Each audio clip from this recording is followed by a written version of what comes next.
Have you ever wondered what happens when we die? Have you ever thought about what the world will look like when darkness covers everything and people can no longer tell truth from lies? Today, I want to share with you a story that will change how you see life, death, and what's coming to our world. This is not just any story. This is the testimony of a man who died and came back with a message that could save your soul. It's about a vision of the future that's closer than you think. It's about the choice we all have to make before it's too late. So settle in and listen carefully, because what you're about to hear might be the most important story you'll ever encounter. This is the story of Anthony, a man who saw something extraordinary, and his message could change your eternity. Before we continue, please let me know where you're listening from. It would be nice to feel closer, even if we're physically apart. Also, don't forget to like. It will help this video to reach so many people who need to listen to this testimony, and leave a comment. Share your thoughts about this near-death experience testimony.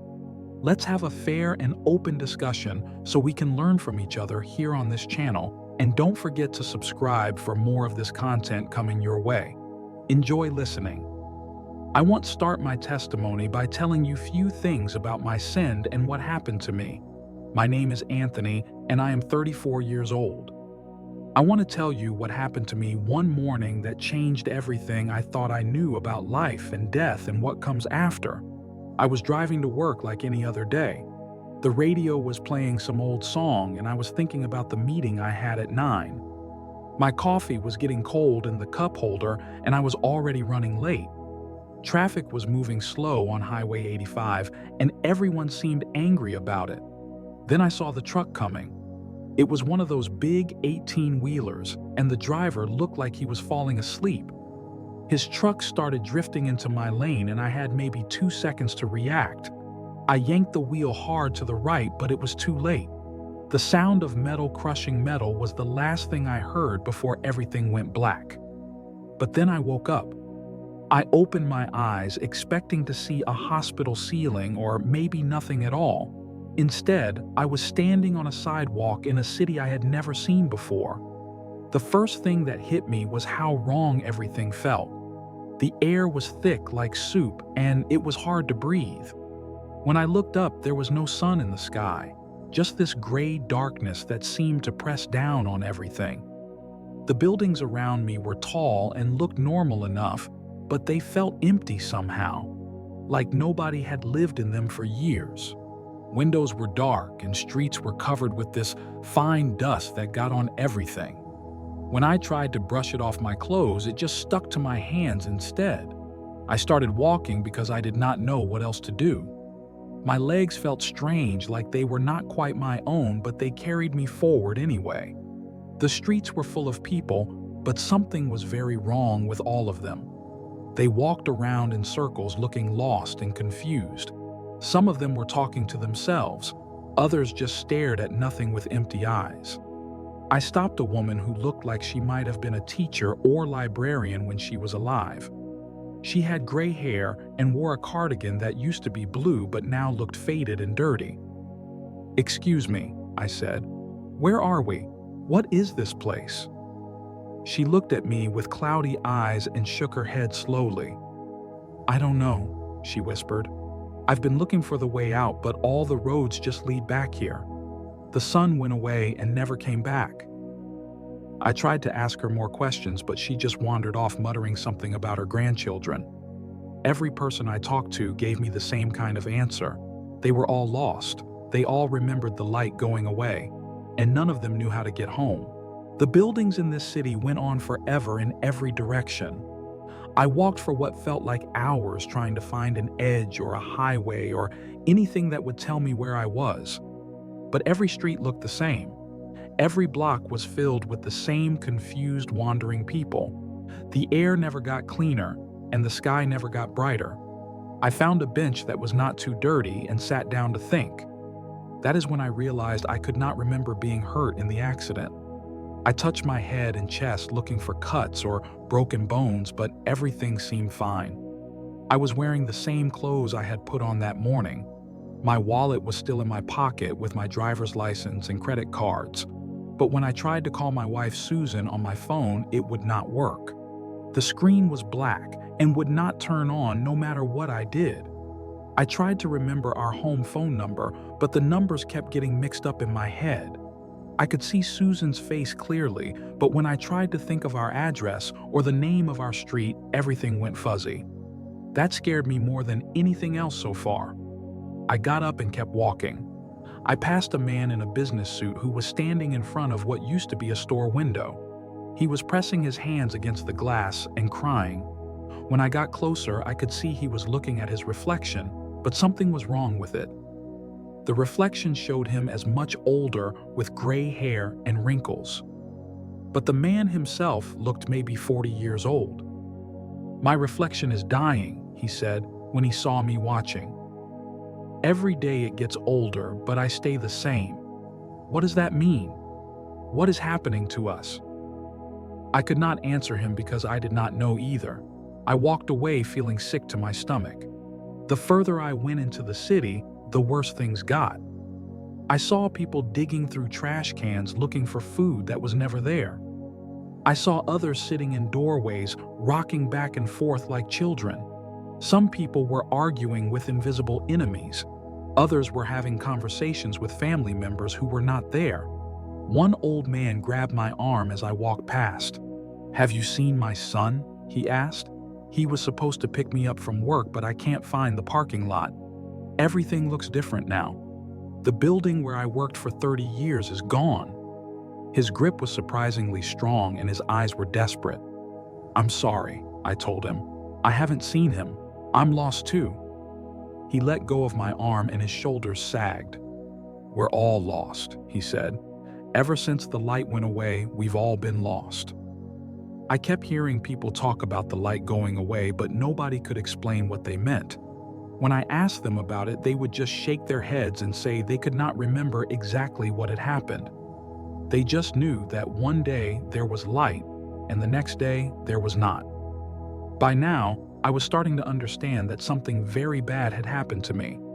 The car accident had probably killed me, and this place was some kind of afterlife. But it was not like any heaven or hell I had ever heard about in church. It was just this endless gray city full of confused souls who could not find their way. I was thinking about this when I turned a corner and almost walked into someone. But when I looked up, I knew right away that this person was different from all the others. He was tall and had dark hair and kind eyes that seemed to actually see me.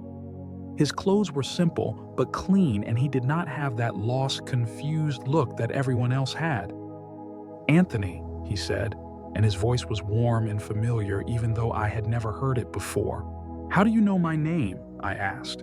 He smiled, and it was like seeing the sun for the first time in days. "I know all of your names," he said. "I've been waiting for you to find me." Something deep in my heart told me who this was, even though my brain did not want to believe it. "Are you?" I started to ask, but could not finish the question. "Yes," he said gently. "I'm Jesus, and I have something important to show you." I felt like I should fall down or run away or do something dramatic, but instead I just stood there staring at him. He looked so normal and human, but there was something about him that made the gray air around us seem brighter. "Is this hell?" I asked. "Did I go to hell when I died?" "No, Anthony," he said. "This is not hell. This is something else entirely. Come with me and I will explain." He started walking and I followed him. As we walked, I noticed that the confused people on the street could not seem to see him. They walked right past us like we were not there. But I could see him perfectly and hear every word he said. "This city," he said as we walked, "is a vision of what is coming to earth. Not now, but in the time that is approaching. The people you see here are not dead souls, Anthony. They are people who will be alive when great deception covers the world like darkness." "What kind of deception?" I asked. "The kind that makes people believe lies are truth, and truth is lies," he said. "The kind that makes them trust in things that cannot save them and reject the only thing that can. When that time comes, the spiritual darkness will be so thick that people will wander lost, just like you see here. We stopped in front of a fountain that had no water in it. Jesus sat on the edge and I sat beside him.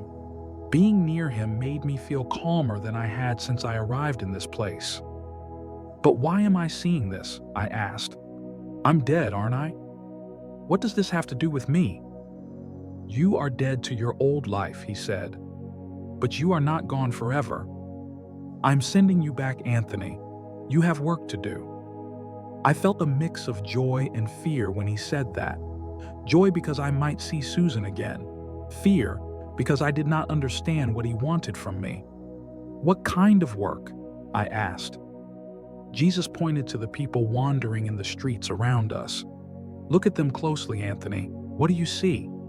I watched the confused souls walking in circles and digging through empty trash cans and talking to people who were not there. I see people who are lost, I said. Yes, he said, but look deeper. What else do you see? I looked again, and this time I noticed something I had missed before. Some of the people had a very faint glow around them. It was so dim I could barely see it, but it was there.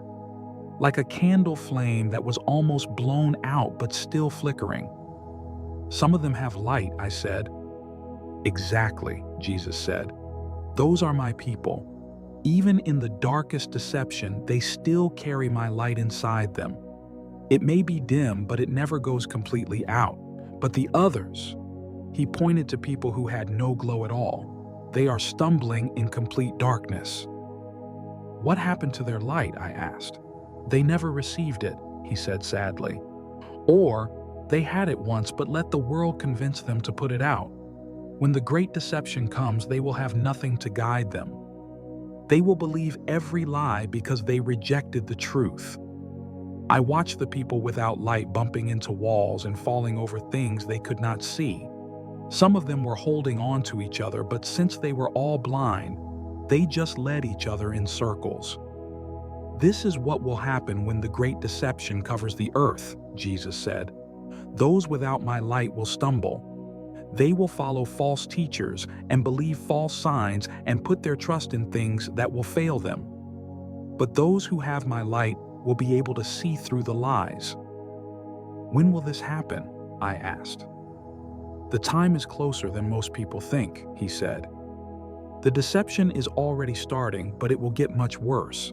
People will be told that truth is whatever they want it to be. They will be told that there are many ways to heaven. They will be told that they can save themselves.